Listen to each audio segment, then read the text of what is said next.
Hello everyone, আসসালামু আলাইকুম। আপনারা সবাই কেমন আছেন? আশা করি যে যেখানে আছেন সুস্থ আছেন, ভালো আছেন। জি আলহামদুলিল্লাহ, আপনাদের দোয়া ও ভালোবাসায় আমরাও অনেক ভালো আছি। তো চলে আসলাম আপনাদের মাঝে প্রতিদিনের মতো নতুন একটি ব্লগ নিয়ে। আর আজকের এই ব্লগটি স্টার্ট করছি দুপুর থেকে।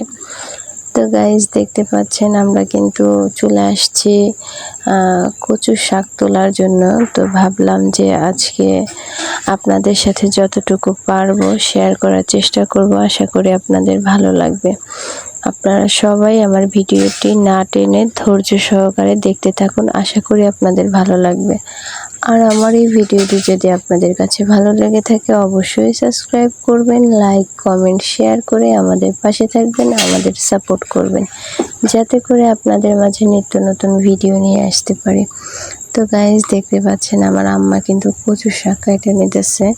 তো এগুলো হচ্ছে আজকে আমরা বাসায় ভাজি করব, যার জন্য এই যে চলে আসছি। তো দেখতেছেন প্রচুর পরিমাণ রোদ উঠছে। তো এখন হচ্ছে আমরা কচু শাকগুলা তুলে নিতেছি। দেখেন কচু শাকগুলা কিন্তু মানে আমরা আজকে হচ্ছে ডাঁটা আর যে পাতাগুলো আর কি নরম, তো ওইগুলো হচ্ছে নেব। আর এই কচু শাকগুলা কিন্তু খেতে খুবই ভালো। আর আপনারা তো কম বেশি সবাই জানেন কচু শাক কিন্তু খুবই একটা উপকারী একটা জিনিস। তো এটা হচ্ছে মানে খেতে পারলে অনেক ভালো। এরপরে এই যে গাইস দেখতে পাচ্ছেন এখন হচ্ছে আজকে দুপুরে কি রান্না করব, তো সেগুলো হচ্ছে আপনাদের সাথে একটু শেয়ার করি। এই যে দেখেন এগুলো হচ্ছে মুরগির মাংস। তো আজকে ভাবলাম যে মুরগির মাংস রান্না করি। আর মুরগির মাংসগুলো কিন্তু ফ্রিজে ছিল, আজকে আনা না। এগুলো হচ্ছে কয়েকদিন আগে আমার আব্বা নিয়ে আসছিল, তো এগুলো হচ্ছে ফ্রিজে রাখছিলাম, আজকে বের করছি। আর মুরগির মাংসের সাথে এই যে দেখেন দুইটা আলু কেটে নিছি আমি, আর এই দুইটা আলু দিব মুরগির মাংসের সাথে। আর এই যে পেঁয়াজ মরিচ কেটে নিছি। এর সাথে আপনারা দেখতে পেলেন এই যে কচুর শাক তুলে নিয়ে এসেছি। দেখেন কচুর শাকগুলা কিন্তু আমি কাটছি, এই যে আমার হাতে কিন্তু দাগ হয়ে গেছে, কালো কালো একটা দাগ হয়ে গেছে। শাকগুলা কিন্তু ভালোভাবে সিলা কেটে নিয়েছি সুন্দর করে। তো এই যে দেখেন এই শাকগুলা কিন্তু মানে কি বলবো, আজকে হচ্ছে কি মানে কচুর শাক রান্না করবো, আগে পরে কোনো ওরকম চিন্তা ভাবনা ছিল না। হঠাৎ করে ছোট বোন বললো যে কচুর শাক খাবে, যার জন্য আমার আম্মা বললো যে তাহলে চলো আগে কচুর শাকটা কেটে নিয়ে আসি। তো এই যে দেখেন কচুর শাক, মানে আমার ছোট বোন হচ্ছে প্রেগনেন্ট, তো আপনারা সবাই ওর জন্য দোয়া করবেন। ও হঠাৎ করে খাইতে চাইলো যে আজকে হচ্ছে কচুর শাক রান্না করলে কীরকম হয়, তো যার জন্য কচুর শাক তুলে নিয়ে এসে যে কাটলাম। দেখেন আমার হাতগুলো কিন্তু একেবারে কালো কালো হয়ে গেছে। যাই হোক সমস্যা নেই, ধুইলেই উঠা যাব।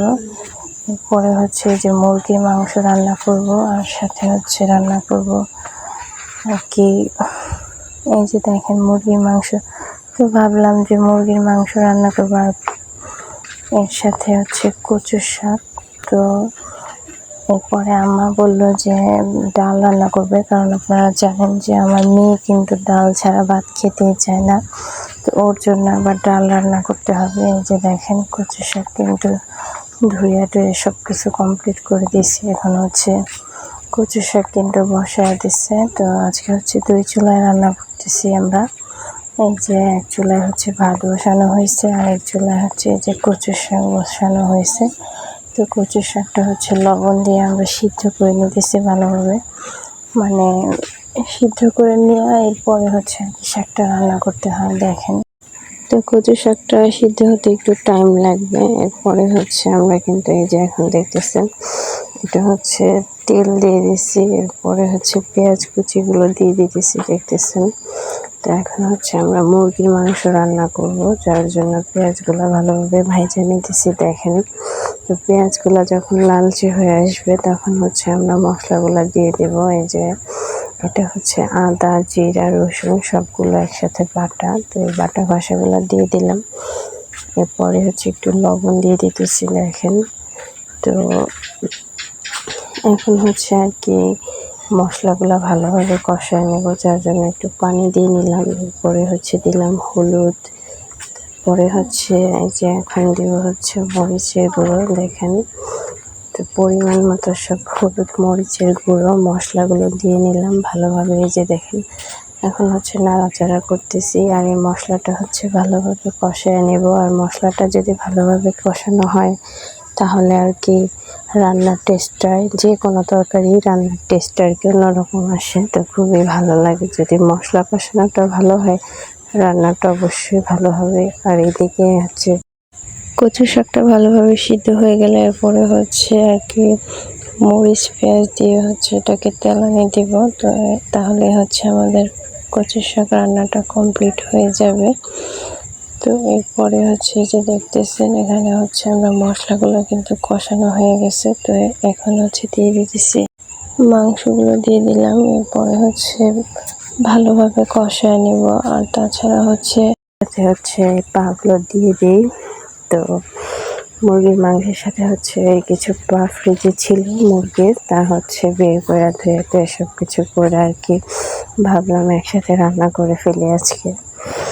তো এই যে দেখতেছেন, আর আমার ছোট বোন হচ্ছে খুব মুরগির পা খেতে পছন্দ করে, যার জন্য ভাবলাম যে আজকে তাহলে সবগুলো পা বের করে রান্না করে ফেলি মাংসের সাথে। যে দেখেন আমি কিন্তু 2টা আলু কেটে নিয়েছিলাম, তো আলুগুলো কিন্তু আমি দিয়ে দিছি। তো এখন হচ্ছে এগুলো ভালোভাবে একসাথে কষায় নিব।